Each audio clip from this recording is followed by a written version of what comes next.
Hey, how you doing, folks? Chris Harris here with an episode of Buck Sweet Sports Podcast, presented to you by A10 Studios. Appreciate everyone joining me today. This is your spot for all your local high school, college, and pro sports talk. Today's episode, man, some exciting news going on with the show. Some changes, some more expansion coming up, and that's what I'm really going to focus on today, talking to y'all about some of that stuff. If I got some time, I'll talk a little bit of pro sports news that came up with a couple of teams that I like to follow. Just sit back and enjoy. Once again, appreciate y'all support. Appreciate y'all coming in. Big news. I had already expanded my coverage this off season as far as featuring other Sampson County schools and also Marlboro County. But got a message from coach asking for some coverage for his team. Would it be he likes what I received with the channel and coverage, and asked could I do the same for them. And I someone that's supporting the channel, support the show. I mean, it's hard for me to say no. So I said yeah, sure. And just kind of start thinking about even further expanding. Uh, Coaches reached out to me, some great conversations, and excited to announce that we have added four more schools to coverage. Southeast Raleigh, Western Guilford, JF Webb, and Red Springs will be joining the Buck Sweet Sports podcast family as far as coverage along with Sampson County Schools and Marlboro County. So we're really excited about that today. For any new followers and new listeners, just going to kind of break down and talk about these schools that will be joining us. And I'm really excited to. It's exciting. I mean, like I said, I love prep sports. I love learning about different programs and stuff, and some that I might not have followed as closely in the past. So definitely looking forward to covering all these schools, and they branch out quite a bit. First school we're going to talk about adding in is of course it's at Southeast Raleigh. We'll just talk about them real quick. Southeast Raleigh Bulldogs, head coached by Edwin Campbell. Pull up that record from last season. Excuse me. Last season they finished 5-6, 3-4 overall in their conference, which was the Greater Neuse River 4A conference that features the conference. Of course, Powerhouse Clayton, Cleveland, Corner Holders, UK Varina, Gardner, South Gardner, and Willow Springs are all the other members of the conference. I believe Cleveland played in the state championship game last year, if I'm not mistaken. Let me double check that. But tough conference up there. Definitely looking forward to covering these guys. The coach that reached out to me, Brandon Simmons. If any Hopton fans listening, y'all know who Brandon is. Brandon and his brother, Jason Simmons, rest in peace. Uh, awesome football players for Hopton back in the day, early 2000s. I remember my freshman year watching them in the Jamboree versus Clinton, and they gave Clinton all they wanted, man. I mean, you talk about you know a team coming off of state championship appearance, and Hopton really gave it to us in that Jamboree. Back then the Jamboree was all about we really didn't get to play the county schools that much. That's where all the bragging rights came from, and I remember the Hopton faithful really hyped after that game, man. Brandon and Jason, also football players, but Brandon is one of the coaches at Southeast Raleigh now. He's the one that reached out to me, and definitely like I said, definitely looking forward to covering these guys this fall. And just excited to see where how well they do this season. Moving on to my next school, Western Guilford. If you remember in an earlier show this year, I had one of the coaches up there, Coach Juan, great guy. Reached out to him. about covering the team. They're all for it. They're excited about it. Uh, Western Guilford, coached by head coach Anthony Timmons. Let's pull up a little bit of their information here. Last season they were 2-8, 1-6 in the Metro 4A conference. Get some of those other conference members.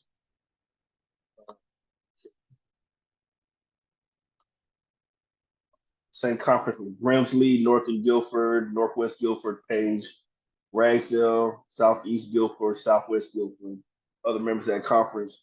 Of course, they in the same conference where Clinton's new head coach, Johnny Boykin, coached at Ragsdale. So he went up against Western Guilford last season or the past couple seasons. Yeah, like I said, just branching into Guilford County, so definitely excited about that.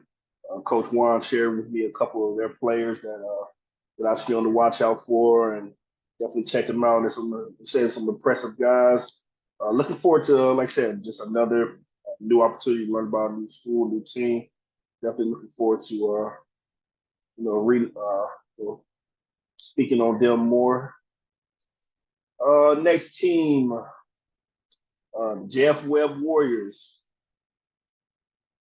Coach Gainey, he reached out to me on Twitter. We had a good conversation and decided to bring them on board. So they are head coached by Coach Gainey. Pull up a little bit of them from last season. Last season they were 5-5, 2-4 in the 3A/2A Northern Lakes Conference. Some other conference members. Them,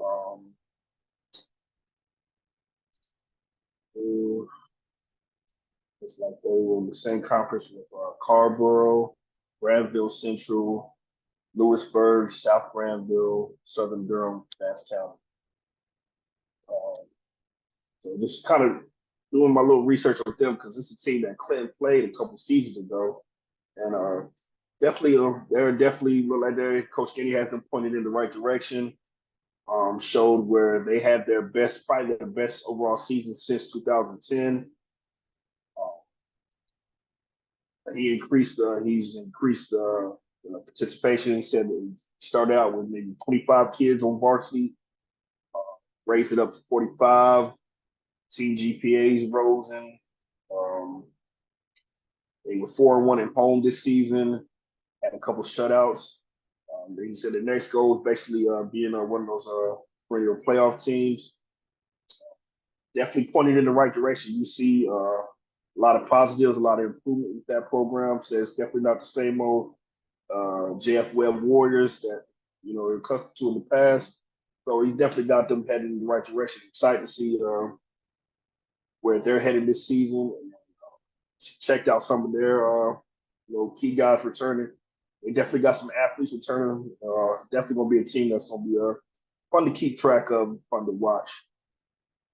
Last school that I'm covering, adding in, familiar to my Clinton and Midway fans since we're in the same conference with them.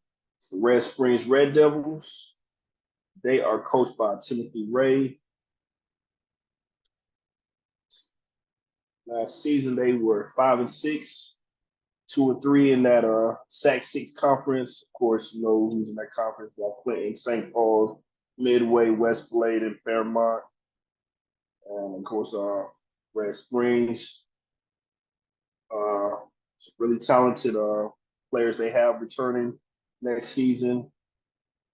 Definitely looking forward to follow them closely.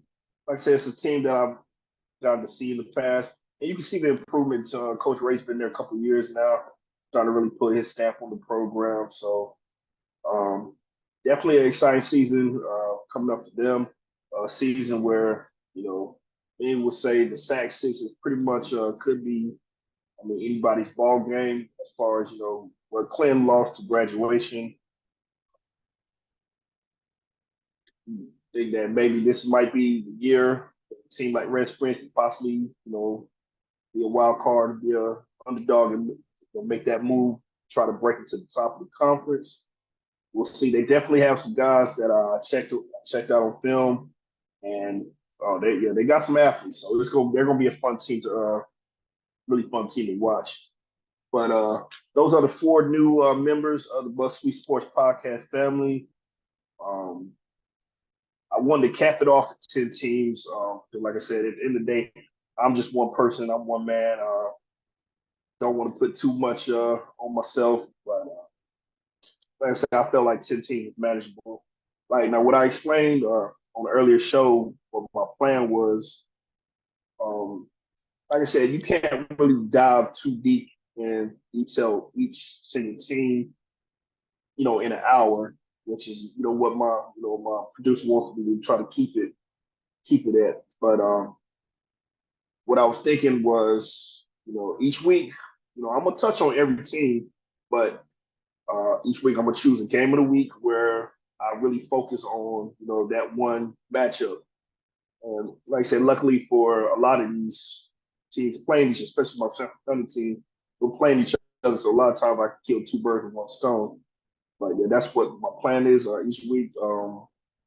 Just have a game of the week, focus mainly on that. But I'm gonna touch base on every single team because that's what y'all are coming up here to see. That's what y'all following me for. Yeah, but that game of the week is where they're going to get the special attention, the extra focus. That's going to be my where I have my Buck Sweet Sports Player of the Game, or Trench Warrior of the Week for my new people that are just joining the channel, joining the show. Each week, I like to give out a Buck Sweet Sports Player of the Game. And she just overall best player during that game. And my trench word of the week is something I came up with. I just feel like, a lot of times offensive linemen, tight ends, blocking fullbacks, interior defensive linemen, never really get the shine as far as, in the papers or, in the media. So my trench word of the week is, excuse me, is my award that I give out for, those type of players. And it can be more than one. Like I said, it's just something I like to do every week. So that would be those awards would be given out for the team participating in my game of the week. And my Clear fans will tell you at the end of the year, I'll post a poll and let you guys vote on who the Buck Sweet Sports Player of the Year is and who the Trench Warrior of the Year is. With there being 10 teams now being featured, definitely expecting a lot of it's gonna be definitely a lot of votes for that one. So that's gonna be fun whenever that time comes. But yeah, that's basically my plans for the future, man. Definitely looking forward to. So when the time comes, when August comes, I'll probably be dropping all my college and pro sports talk period and just primary focusing on the prep football stuff. If something big comes up with Tar Heels or the Panthers or whatever, I'll speak on it. But like I said, the primary focus of the show going forward, starting in August, will be high school football. That's where I feel like I'm in my comfort zone, where I'm most passionate about. I love, like I said, I love sports across the board, but it's just something about high school, something about Friday Night Lights that's just I don't know. I just like I said, just it's a different type of passion for me. So definitely looking forward to it. It's gonna be a great season. If you're new here, I appreciate you taking the time to listen in, watch. Appreciate the likes, the shares, the follows. If you haven't done so already, um, swing by A10 Studios. A10 Studios is the one who's producing this show right now in partnership with me, Buck Sweet Sports Podcast. So swing by their page, give them a like, share, follow, check out some of the other videos. You might find something else you like. Small town studio, you know, us supporting each other is really important. So swing by there and check them out. With that being said, a lot of activity on the page this week. See, people are really loving the photo edits. I got a couple I got to work on later on today after finish recording. But it's just something I like. I said, that's something I really like to do. Um, like I say, I'm not charging anybody any for it. Players are really enjoying them. I see parents like them.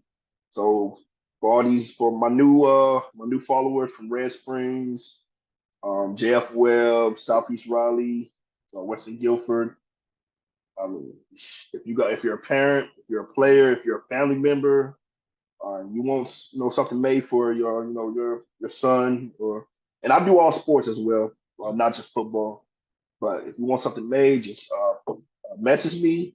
Send me about 3 to 5 pictures of uniform or some like game photos, and I'll make whip something up for y'all. Like I said, something I really enjoy doing. They make great T-shirts, designed for T-shirts, designed for hoodies, posters. If you want to bring posters to make a poster for the game, um, like just basically just little keepsakes and stuff for social media promotion. Just like I said, it's just something I really enjoy doing. If and I'm not the only one that does it. If for my Lakewood people, if you want something like that done as well, you can hit Lakewood Football Fan Club page up.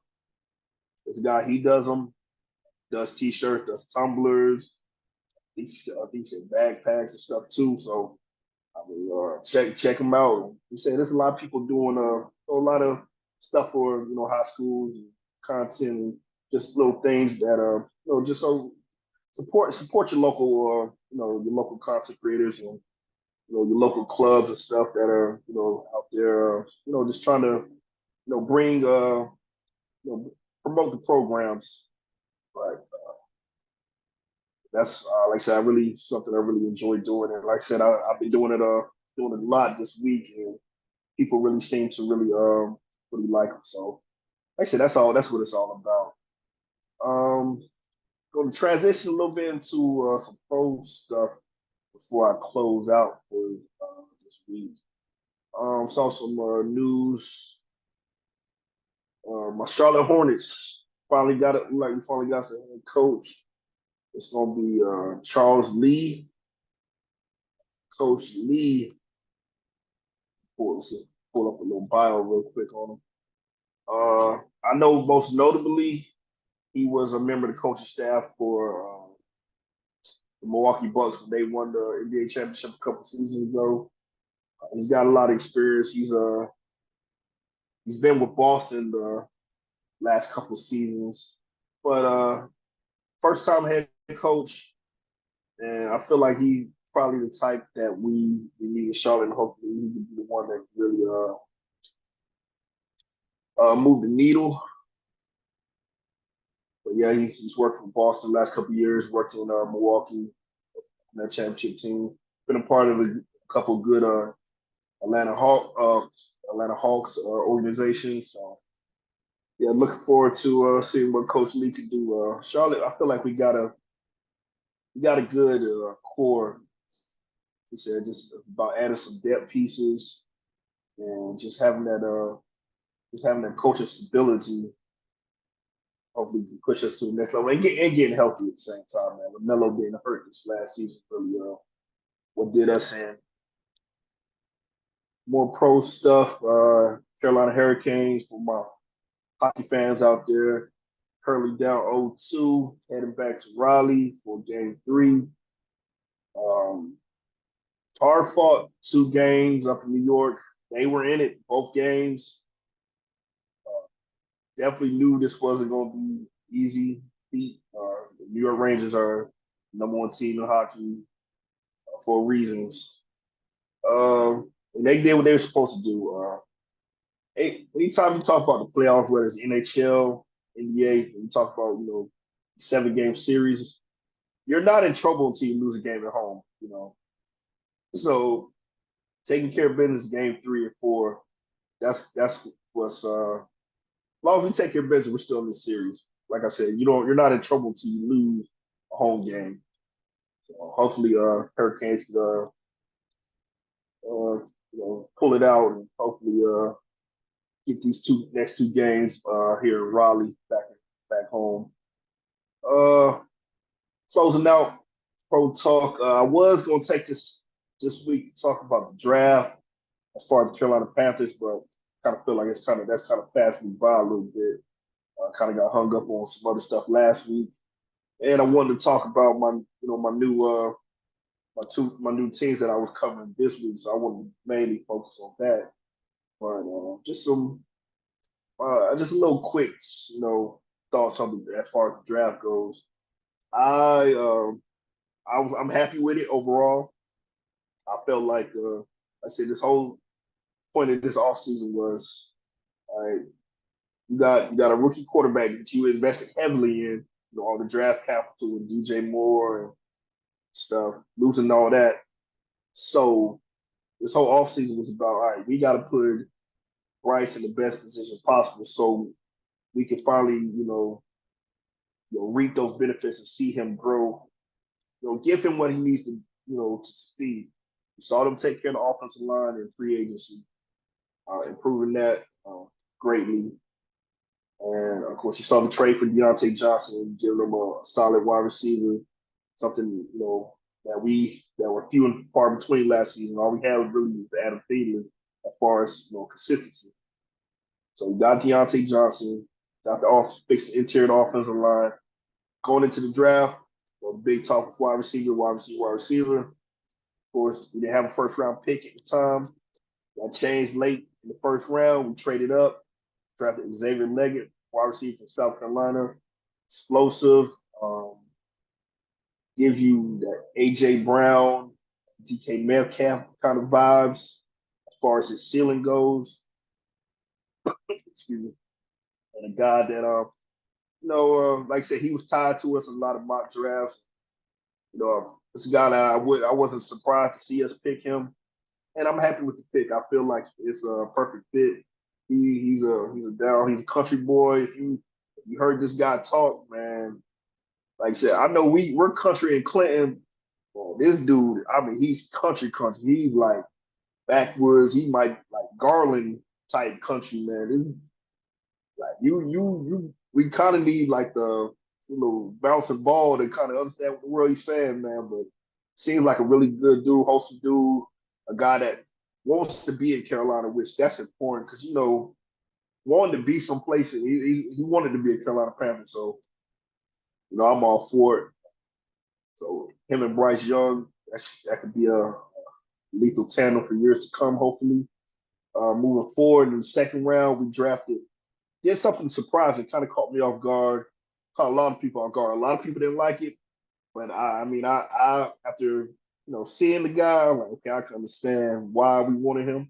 To Jonathan Brooks, running back from Texas, explosive playmaker. Um, you look at his stats compared to Bijan Robinson, the kid that went early in first round last season to Atlanta. Through 10 games in Texas, they were basically even, this year and last year. Look at Bijan last year and the year before, and Jonathan Brooks this season. Unfortunately, he did have an ACL injury late in the season, which a lot of people were kind of scratching their head about us drafting him so early. But from what was reported, everything's on track as far as his recovery goes. Should be cleared by training camp. And if you look at this guy's tape, man, I mean, just explosive running back to be a 3-down guy, catches the ball out the backfield, can make plays. I mean, he's a playmaker. Um, that's something we really didn't have a lot of. As good as Chuba Hubbard was last year, Chuba's not really known for being a pass catcher. Miles Sanders gave you absolutely. Miles Sanders was a bust to me. Miles Sanders was a huge disappointment, and uh, I feel like if there's anybody gonna be able to chop the block, I feel that he's the guy because he was Deuce Staley's guy. Deuce Staley's not on the coaching staff anymore. He's gone, and I feel like that's the only reason Miles Sanders was here. Didn't perform last year. I feel like he's the guy. If there's anybody gonna go, post June 1st, it should be Miles Sanders. But yeah, excited about Jonathan Brooks. Moving on, drafted Trayvon Wallace, linebacker from Kentucky. Once again, a lot of people, some fans, negative about the pick because we got a bunch of it's a lot of local fans, NC State fans, screaming for Payne Willis. Uh, I know I just got his name wrong. It's Peyton. I gotta look up his name, man. It's not Payne Willis. What's his name? Yeah, I don't want to get this wrong. I had some information wrong on a podcast a couple weeks back, and it was after the fact, and I was like, "Oh man, what was I? What was I talking about?" Because Peyton Hillis is running back.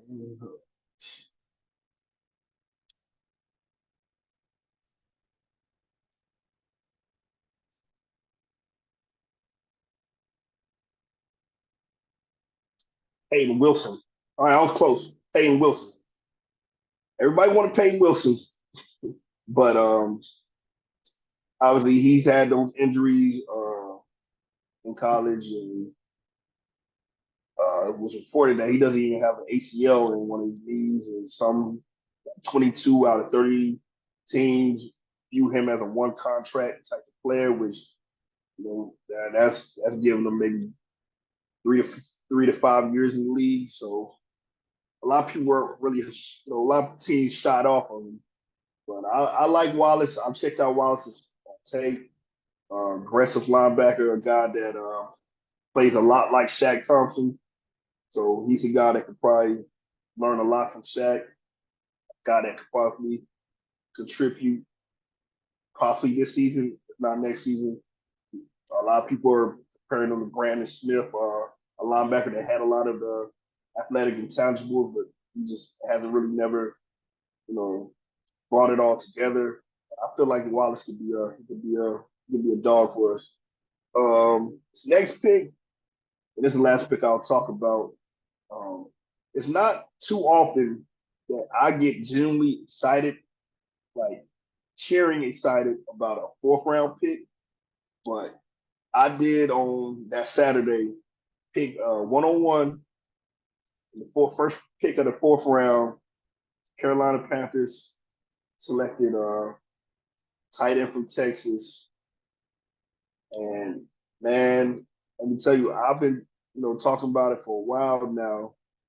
How we just refuse to address the tight end position properly since Greg Olsen had left. So when we took Savion Sanders with the one-on-one pick in the fourth round, I generally cheered, man. I wanted the guy, and I mean we got him, and I feel like he's a guy that can step in right now and be our tight end one. Because I mean Tommy Tremble never quite he's had his flashes, but he's never quite put it together. Ian Thomas, the only reason he's on the roster, he's going to stay on the roster is because his blocking ability. Sanders isn't really quite the polished blocker. Hopefully that improves. But Ian Thomas he had that one game years ago when Greg Olsen had broke his foot against Detroit, I want to say it was. You're thinking, okay, this is going to be the norm. And that was it. Like, that was it. And I believe that was his rookie year. After that, nothing. Absolutely nothing. How he continues to last from coast to coast, continue to make the roster. I pretty much I call him a cockroach, man. He's a cockroach. They say cockroaches can survive, nuclear, Holocaust or whatever. That's Ian Thomas because he's been through 3 or 4 coaching changes, and each coach continues to keep this man on roster. He'll make the roster this season, because like I said, as good as Sanders can be offensively as a pass catcher, he still struggles with his blocking. So that's why you want to keep guys like Tremble and Ian Thomas on the roster just to kind of, like I said, I feel like we'll hopefully move. We'll use Sanders similar to the way teams employ like Kelsey and Mark Andrews, David Njoku and stuff like that. And And just a tight end is a young quarterback's best, you know, tool. That he can be that security blanket that that right there for him. So, like I said, the whole vibe of the draft that I got was us getting weapons for Bryce Young. So, I mean, you look at the Carolina Panthers' potential offense this year compared to last year, it's like night and day. And honestly, for Bryce, it's not going to be too many excuses this season. So I feel like we're going to find out whether what we really have in this upcoming season. But that's all I got for my pro sports talk. That wasn't that we did draft. We drafted a defensive tackle and we drafted a quarterback in our other picks, but just really want to get into that right now. But start wrapping things up. Once again, I appreciate all my new followers. If you haven't followed the page, if you're from Western Guilford, if you're from Jeff Webb, Southeast Raleigh, Red Springs, check us out on Facebook, BuzzFeed Sports Podcast. Always got some good content. Doing like I said, I'm working on all these photo edits, and I'm sure some of y'all seen them. I tried to tag all the the local school pages, so they'll be able to kind of see it. So if you're a fan, other fans, send them my way. BuzzFeed Sports Podcast. Hit that follow button, like, subscribe. Check us out. It's going to be a fun season covering all these different teams and speaking on it each week. Like I said, I'm thankful for the support, continued support. Appreciate y'all taking the time listening in. Hope everyone has a great week. And I'll see you guys same time next week.